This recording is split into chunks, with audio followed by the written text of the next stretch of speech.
평안하십니까? 새롭게 하소서 서정원 목사입니다. 안녕하세요. 아나운서 장주희입니다.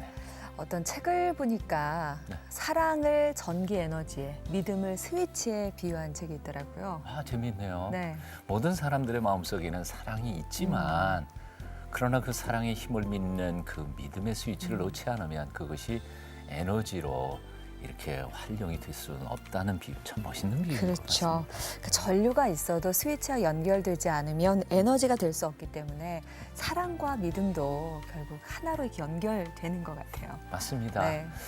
오늘 여러분과 함께 만나 보실 분은요, 그 믿음과 사랑이 어떻게 함께 시너지 효과를 낼 수 있는지를 가르쳐 주시는 아주 귀한 분 모셨습니다. 네.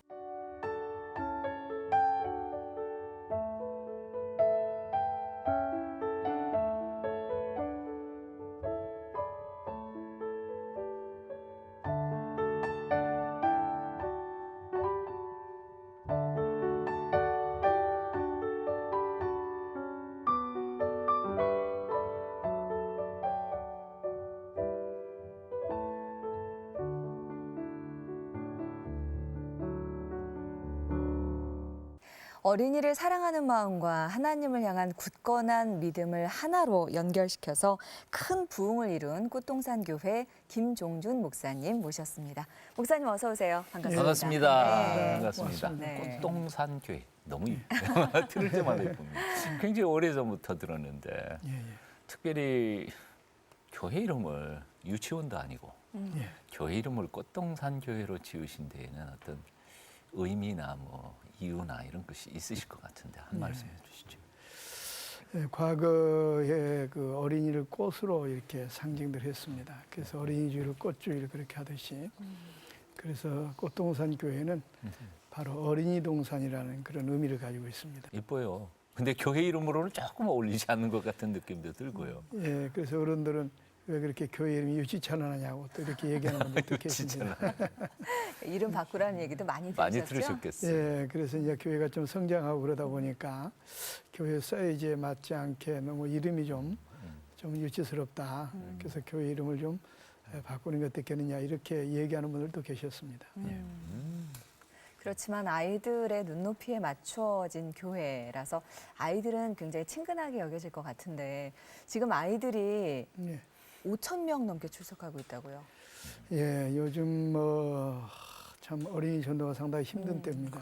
그래서 다른 교회보다는 좀 관심을 가지고 하는데도 불구하고 과거에 비해서는 조금 더 힘든 것 같아요. 그래서 과거에는 오히려 어른 숫자보다 어린이가 훨씬 더 많이 모였는데 요즘은 오히려 역전을 당해가지고 어른이 좀 더 많이 출석하고 어린이가 조금 덜 출석해요. 요즘에는 아이 하나에 엄마 아빠 둘 붙으면 2배가 될 것 같은데. 그렇습니다. 근데 어린이 전도가 지금 목사님께서도 말씀하셨지만 쉬운 것 같으면서도 가장 어렵다고 이렇게 많은 분들 얘기하시더라고요. 그렇습니다. 예. 그렇지만 꽃동산 교회 하면 어린이 전도에 있어서만큼은 나름의 비결이 있으실 것 같아요. 예. 제가 볼 때는 뭐 특별한 좀 방법보다는요. 온 성도들이 어린 영혼을 사랑하는 그 마음, 그래서 어린 영혼에 대한 어떤 그 관심이 상당히 중요한 관건이 아닌가 좀 그렇게 생각을 합니다. 교회 설립할 때부터도 그렇고, 그렇습니다. 네, 교회를 계속해서 목회해 나가시면서도 예.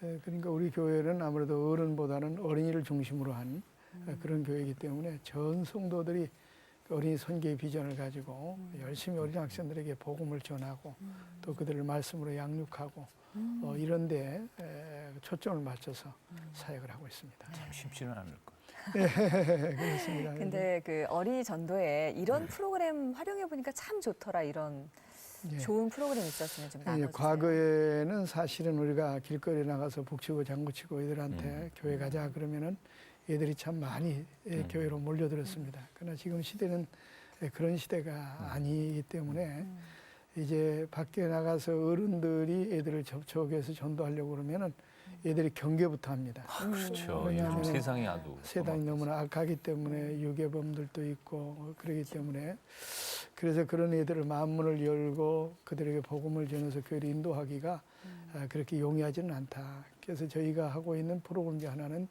어린이 복음 축제라고 하는 그런 프로그램이에요. 전 교인들이 이제는 면식이 있는 사람이 아니면 얘들 접촉해서 교회를 인도할 수가 없기 때문에 전 교인이 어린 학생들에게 관심을 가지고 앞집, 옆집, 위에집, 밑에층 이로 사는 사람들은 얼굴을 이미 알고 있기 때문에 그래서 전 교인들이 나가서 얘들을 데리고 와서 하나님께 영광을 돌리는 그 전도 프로그램인데 그게 바로 어린이 복음 축제라는 것입니다. 네. 그 1년에 우리가 가장 예산도 많이 들이고 가장 크게 행사를 하고 있습니다. 예.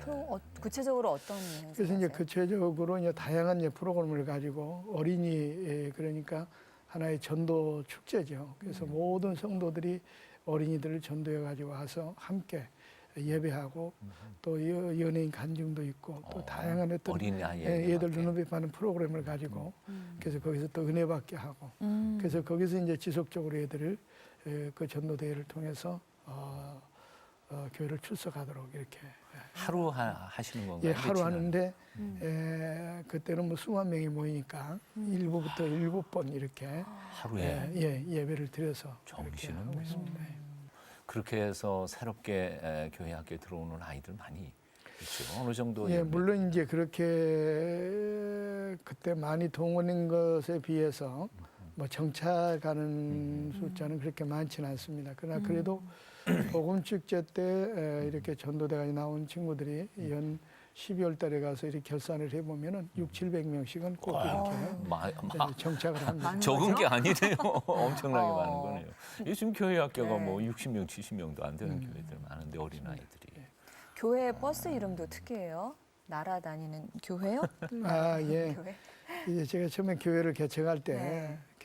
때 그 어린이 전도를 해야 되기 때문에 그때 88년도인데 그때만 해도 사실은 교회가 버스가 없었습니다. 네. 없었는데 그 개척 교회니까 버스 살 돈은 없고 그래서 그때 예비군 수송 앞에 차가 주일날 놀고 있어가지고 그 차를 좀 이렇게 5대를 빌려가지고 이제 그 어린이들을 태우러 다니는데 굉장히 그때 어린 학생들한테 인기가 좋았습니다. 왜냐하면 애들은 그때는 조금만 잡아다도 큰 차 타는 것을 좋아하는 그런 시기였기 때문에 그래서 애들이 버스 타고 교회 온다고 하는 것 때문에 어린이 전도에 상당히 아주 좋은 그런 영향을 미쳤죠. 그래서 그때 당시에 성경학교 때 그림 그리기를 했는데 네. 한 70% 애들이 전부 교회 버스를 그렸더라고요.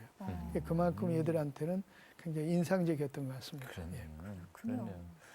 사실 사실 그 전도를 하다가 보면 또는 교회를 시작하시는 분들이 청년 중심의 교회를 한다 그래도 이 아이들은 뭐 내는 건 별로 없고 들어가는 건 많고 그래서 청년 중심의 목회 사실 꿈을 꾸는 분들은 많아도 실제로 시작하시는 분들은 많지 않거든요. 근데 청년들보다 어린이는 더 하지 않아요. 더 들어가는 건 많고 나오는 건 별로 없을 것 같은데 왜 하필이면 어린이 중심의 교회를 세울 생각을 하셨는지. 대부분 많은 분들이 이제 그렇게 생각을 하다 보니까 우리 한국 교회가 지금 상당히 좀 침체가 되게 된 원인 중에 하나도 그동안 너무나 한국 교회가 너무 장년층은 관심이 기울어졌고 어린이 파트에 대해서 너무나 좀 소비성 있는 부서다 이렇게 하다 보니까 좀 천시를 해왔던 것이 틀림없습니다.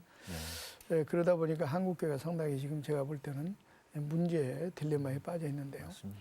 그 역사적인 자료를 보면은 사실은 어린이들에게 복음을 전하는 것이 오히려 교회 부흥에도 상당한 영향을 미칩니다. 우리 70년대, 80년대 한국 교회가 뭐 세계에 이목을 끌 만큼 크게 부흥했잖아요. 세계에서 뭐 숫자적으로 1등, 2등, 3등, 4등, 5위까지가 한국 교회가 있을 정도로. 그런데 그 배경을 보면 그렇게 70년대, 80년대 한국 교회가 부흥하게 된 것은 엄밀히 따지면 역사적인 기록을 보면 기독교 교육사에 50년대 중반부터 이 60년 중반까지 한국교회 주일학교 부흥기라는 시기가 있었습니다. 네. 주일학교가 놀랍게 많이 모였거든요. 네. 근데 그 애들이 커서 어른이 되는 때가 70년대, 80년대입니다. 그러니까 70년대, 80년대가 그렇게 크게 부흥할 수 있었던 것은 엄밀히 따져보면 주일학교가 자연 증가한 거거든요. 그래서 저는 어떻게 생각했느냐 하면은 오히려 교회 부흥에 주일학교가 시너지 역할을 할 수 있다. 그래서 처음에 이제 그런 어떤 측면도 있고 또 한 가지는 우리가 어린이들에게 복음을 전하는 것은 그 영혼만 구원하는 것이 아니라 일생을 구원하는 것이다. 하나님 편에 본다면 이거 얼마나 효과적입니까? 우리가 50살 잡수신 어른에게 복음을 전해서 그가 예수 믿어봐야 사실 영혼만 구원하는 거 아닙니까? 50살 먹을 때까지 그분이 어디서 뭘 했겠어요? 세상에 나가서 먹고 마시고 죄짓고 허락망탕에 다 허비해버리고 이제 늙어서 죽을 때 되니까 천부의 의지 없어서 손들고 옵니다. 물론 회개하고 예수 믿는 구원 받죠. 그러나 영혼만 간신히 구원받는 건데 10살 먹은 어린이에게 우리가 복음을 전해 예수 믿으면은 적어도 황금 같은 젊은 시절을 세상에 나가 허비하지 않고 하나님의 교회에서 많은 날을 헌신하고 봉사하고 충성할 수 있지 않습니까? 그래서 하나님 편에 볼 때는 오히려 어른들에게 복음 전하는 것보다 어린이들에게 복음 전하는 게 훨씬 이익이다. 그런 측면에서 어린 학생들에게 포커스를 맞춰서 복음을 전하는 그런 교회를 세우게 된 겁니다. 낮에 일하고 밤에 공부한다는 게 얼마나 힘들겠습니까? 근데 그거는 그래도 참겠는데 그 참들이 핍박이 이루 말할 수 없어요. 내가 목사가 된다면 어린 영혼들에게 복음을 전해서 그 영혼만 구원하는 것이 아니라 그 일생까지 구원하는